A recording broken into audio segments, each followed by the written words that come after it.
Well, we've reached the conclusion of the third pillar of our Driving Business Growth program. This one was on structure.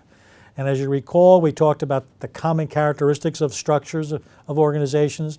We then, in the second segment, discussed or differentiated between operational and organizational structures and the functions that exist in each. And finally, at the end, we talked about the evolution of you and your business in terms of the growth that it experiences over time and how your role shifts as your business expands and grows. Now, if you haven't figured it out by now, you probably understand that everything that we've talked about structure ties directly back to your vision. Remember when we in the video on vision, I talked about to make sure you describe your role? Well, that piece talks directly to the evolution of your business. The last video in this segment, where we talked about quite specifically, what do you want your role to be between tactics and strategy?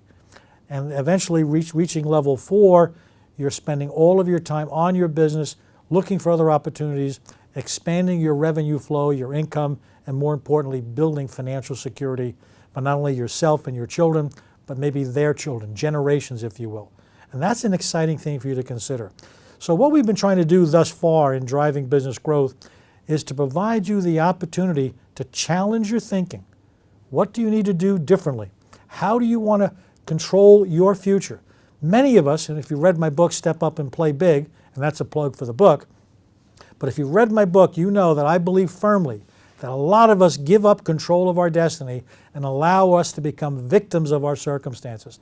And I believe in every fiber of my body that we have more control over our destiny and we should become the masters of our destiny, masters of our circumstances. And that's one of the underlying foundational purposes of Driving Business Growth. We'll see you again in the remaining 2 segments.